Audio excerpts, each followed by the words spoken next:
Bienvenue dans l'éveil de l'âme, le podcast où l'on explore ensemble le retour à soi, à un soi aligné, vrai et puissant. Je suis Léa, passionnée d'ésotérisme et d'introspection, et à travers ce podcast, je t'invite à un voyage vers ton propre centre. Ici, nous allons parler de foi en l'univers ou en Dieu, d'énergie, d'intuition, de mieux-être et de retour à soi, mais aussi de doute et de questionnement. De tout ce qui nous façonne, nous bouleverse et nous ramène un jour ou l'autre à l'essentiel. En bref, nous parlons du chemin que nous parcourons pour éveiller notre âme. Alors ouvre ton cœur et parcourons ce chemin ensemble aujourd'hui.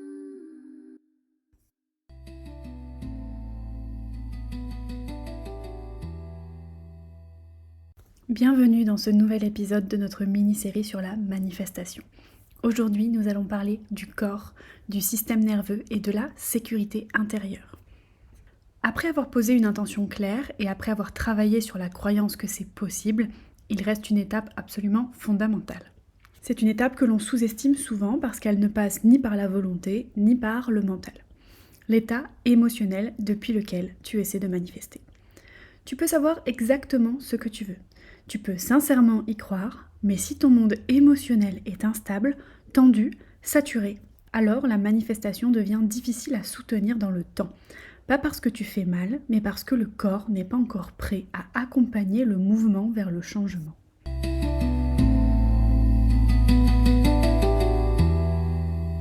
L'émotion comme fréquence intérieure. Dans de nombreuses traditions spirituelles, les émotions sont considérées comme des états vibratoires. Cela ne veut pas dire qu'une émotion attire magiquement quelque chose, mais elle conditionne l'état intérieur depuis lequel on agit. Quand tu es dans le doute ou la peur, une partie de toi veut avancer, mais une autre se protège et une autre anticipe le danger. Le signal intérieur est donc brouillé. C'est comme si tu avais un pied sur l'accélérateur et un autre sur le frein. Exemple très simple, tu veux manifester une relation plus saine. Mentalement, l'intention est claire, mais émotionnellement, tu ressens la peur d'être déçu, la peur de t'attacher, la peur de revivre une blessure passée, etc. Spirituellement, on dirait l'énergie est incohérente, pas mauvaise. A l'inverse, des états comme le calme, la présence, la gratitude ne cherchent pas à provoquer, ils stabilisent. Ils créent un terrain intérieur plus clair dans lequel une intention peut exister sans être constamment tirée vers l'arrière.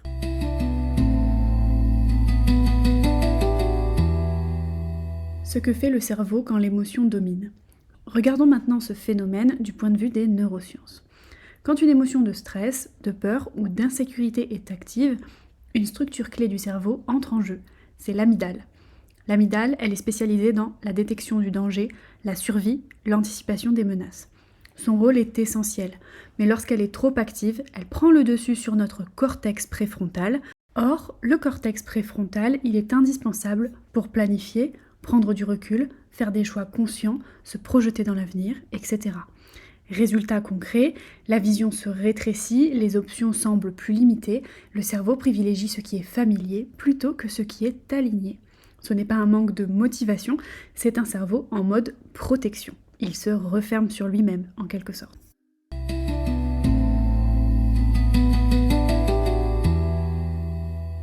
Quand l'émotion de stress devient fréquente, le corps libère davantage de cortisol. À court terme, le cortisol est utile.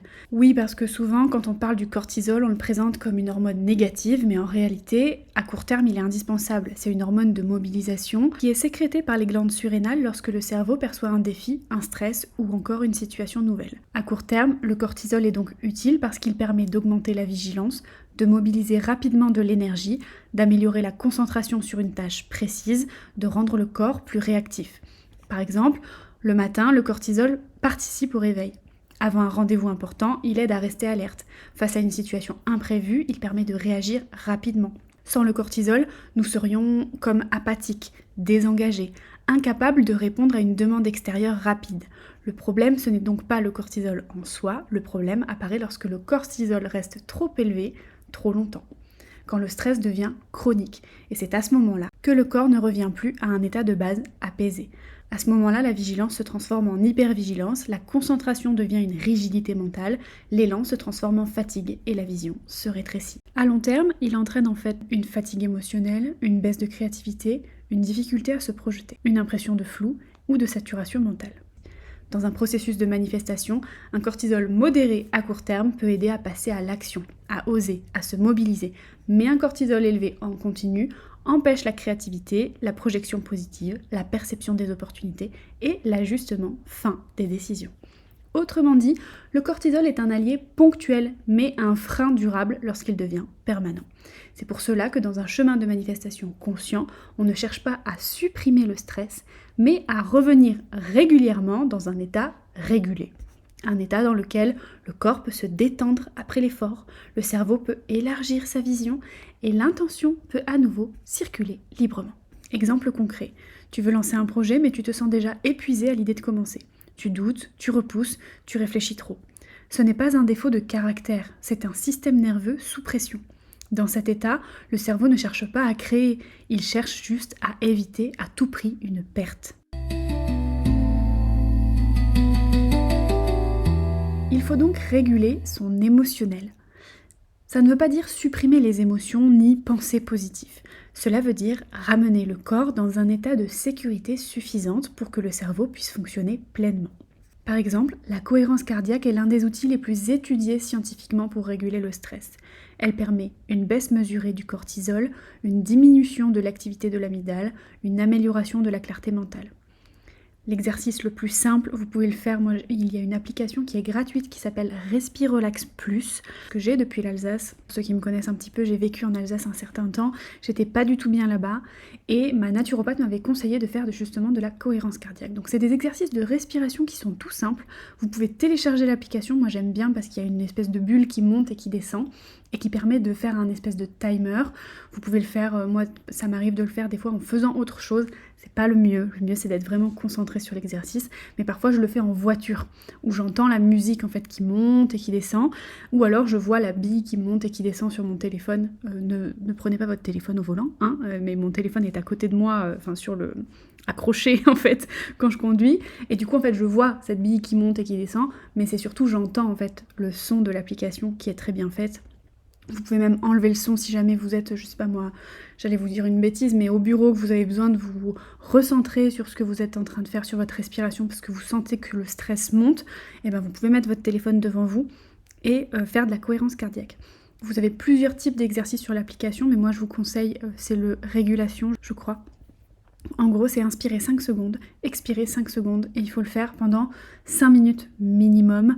Il faut savoir que c'est neurobiologique, c'est prouvé, les résultats sont prouvés, c'est pas juste symbolique, c'est pas juste du wouhou bizarre, non, c'est vraiment prouvé que la respiration, ce qu'on appelle donc la cohérence cardiaque, le fait de se concentrer sur sa respiration, et de faire donc 5 secondes d'inspire, 5 secondes d'expire, ça amène moins de stress et ça vous régule. Donc moi c'est quelque chose que je faisais beaucoup en Alsace qui m'a beaucoup aidé et que j'ai remis en place depuis le début de cette année. C'est d'ailleurs une de mes, j'aime pas dire ça, mais résolutions entre guillemets de l'année, c'est de vraiment reprendre du temps pour réguler mon stress et arrêter d'être stressée constamment. Donc moi je le fais matin, midi quand j'y pense ou quand je peux, et soir. Et ça m'arrive parfois de le faire au boulot quand je sens que j'ai un pic de stress et que j'ai besoin de redescendre et de me retrouver dans mon corps. La deuxième chose que vous pouvez faire, c'est revenir dans votre corps, dans le but du coup de calmer votre mental. Quand l'émotion déborde, le mental s'emballe. Le but est de ramener donc l'attention dans le corps pour permettre de redonner un sentiment de présence. Poser une main sur sa poitrine, sentir ses pieds sur le sol, ralentir volontairement ses gestes, etc. En gros, le message c'est je suis ici et maintenant, je suis en sécurité. Vous pouvez aussi faire, alors je sais qu'il y a un exercice, je ne saurais pas exactement vous dire ce qu'il faut faire exactement, mais c'est l'exercice sur les 5 sens, là vous en avez peut-être entendu parler, je pense que si vous cherchez vous le trouverez. Bon, du coup j'ai mis pause à l'enregistrement et je suis allée chercher, donc c'est un exercice d'ancrage sensoriel. Donc 5 choses que tu vois, ça peut être une couleur, une forme, un objet, une source de lumière, en gros c'est reconnecter la vue au présent. 4 choses que tu entends, ça peut être des sons proches, des sons lointains, ça peut être juste le silence, ça peut être ta respiration, ça peut être ton cœur. 3 choses que tu touches, donc le contact de tes vêtements, la température de l'air, le sol sous tes pieds, tes cheveux qui te caressent le visage, peu importe. Vraiment, 3 choses que tu ressens au toucher. Ensuite, deux choses que tu sens à l'odorat. S'il n'y a aucune odeur évidente, tu peux approcher un objet, ton vêtement, tu peux approcher je sais pas moi, ton tapis de souris si tu es en train de travailler sur l'ordinateur, le reste d'odeur de café dans ta tasse par exemple. Remarquez l'odeur de deux choses différentes et ensuite une chose que tu goûtes. Souvent, c'est une gorgée d'eau, un chewing-gum, un bonbon. À défaut, tu peux juste avoir la sensation de la salive, ça, peu importe. En gros, ça active le cortex préfrontal, qui est donc la zone de régulation, ça diminue l'hyperactivation de l'amygdale, comme je vous l'ai dit, et ça rompt les ruminations. Ça force en gros une attention sur toi-même et sur ton corps. La troisième chose que tu peux faire, c'est un mouvement doux et régulier. Le système nerveux se régule très bien par le mouvement lent et prévisible. Marcher pendant longtemps, s'étirer, respirer en mouvement. Tout ça, ça permet au corps de sortir de l'alerte parce que tu fais quelque chose qu'il prévoit et qu'il connaît, entre guillemets. Marcher, c'est quelque chose où tu n'as pas besoin de réfléchir pour marcher. Tu sais aligner un pied devant l'autre et ça te permet donc d'avoir un mouvement lent et prévisible pour ton cerveau.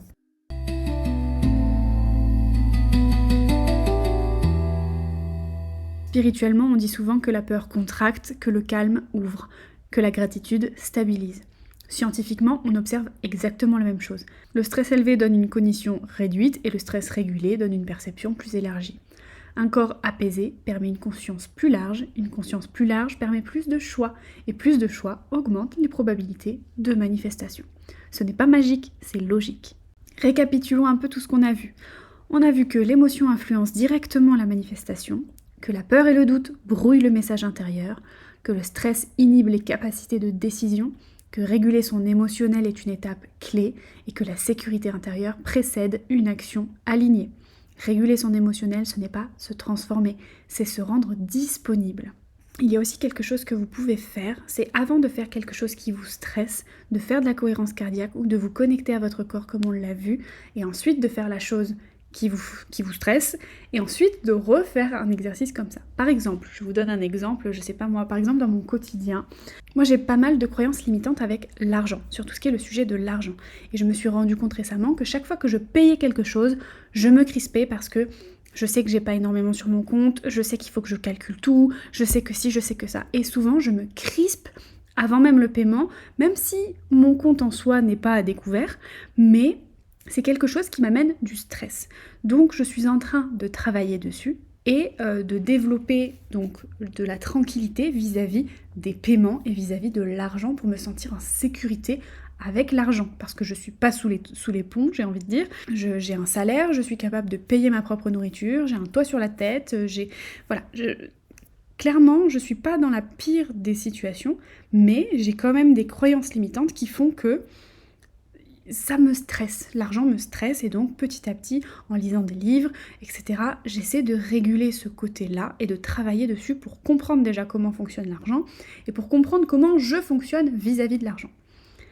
Comprendre d'où mes blessures viennent, comprendre pourquoi j'ai ces blessures-là, comprendre vers quoi ça me ramène moi, et ensuite petit à petit les travailler pour qu'elles n'existent plus et qu'elles disparaissent. Mais quoi qu'il en soit, moi ce que je fais, c'est qu'avant de payer, j'essaye de me concentrer sur ma respiration, de faire en sorte de me sentir en sécurité. Je me répète plusieurs fois, j'essaie de me calmer, d'être dans un système nerveux le plus régulé possible. Quand je sais que ça va être une grosse facture, par exemple, je sais pas moi, vous faites des courses, nous pour notre part, on a une famille qui est quand même relativement nombreuse avec mon conjoint, puisqu'il a 3 enfants, donc on est 5 en tout à la maison, donc en général les factures de courses sont quand même assez élevées. Quand j'ai une facture comme ça et que je sais que je vais arriver à la caisse et qu'il va falloir sortir sa carte bleue, j'essaie de me réguler mon système nerveux, de respirer calmement, de me dire que je suis en sécurité, que l'argent n'est que de l'énergie, que ce que je donne à l'univers va me revenir, etc., etc. J'essaie de me préparer au stress que je vais avoir. Une fois que le prix s'affiche, j'ai toujours une espèce de crispation, ça fait beaucoup. Mais tout de suite, j'essaie de travailler sur ça en me disant je suis abondante, l'argent vient à moi facilement. Si je peux payer si j'ai ce montant-là à payer, c'est parce que je peux le payer, c'est parce que c'est pour nourrir ma famille, etc. J'essaie en fait de travailler sur ça en régulant mon corps. Parce que si je continue dans cette boucle de stress, de me crisper, de pas travailler sur ça, et ben en fait je vais continuer à vivre dans cette angoisse de l'argent. Donc voilà, petite aparté personnelle pour vous donner une espèce d'idée. J'espère que ça vous servira, que je vous donne de temps en temps des petits exemples comme ça. Quoi qu'il en soit, pour moi c'est l'argent, mais pour vous ça peut être l'amour par exemple. Le fait, je sais pas moi, d'avoir une nouvelle personne dans votre vie, vous ça vous crispe parce que vous avez peur de le perdre, ou vous avez peur de vous attacher, et vous vous rendez compte que en fait vous faites tout pour saboter la relation parce que vous faites en sorte que le moindre truc vous vous énervez, alors qu'en fait au final c'est pas un truc qui vous atteint plus que ça. Donc vous essayez de travailler sur vos croyances en disant ok, oui j'ai été abandonnée par le passé, oui machin, mais par contre en fait je suis assez cadrée pour pouvoir me remettre en fait de ça, pour pouvoir oui s'il me laisse tomber, il me laisse tomber, tu vois, et vraiment travailler sur ses croyances. Bon ça c'est quelque chose que j'ai déjà fait par le passé et c'est pour ça que je n'ai plus ce souci là en amour du moins, mais il y a encore du boulot pour d'autres choses. Quoi qu'il en soit, dans le prochain épisode, on verra comment utiliser cet état plus stable pour visualiser consciemment. Je vous ai déjà donné un petit exemple pour l'intégrer dans votre quotidien, mais on va donner une forme mentale claire à ce que l'on souhaite créer. Du coup, pour conclure cet épisode, j'aimerais vous laisser avec une phrase de Viktor Frankl qui est « Quand nous ne pouvons plus changer une situation, nous sommes mis au défi de nous changer nous-mêmes ». Je te laisse méditer sur cette phrase, je te souhaite une très belle journée et on se retrouve, ou plutôt on s'écoute, mercredi prochain.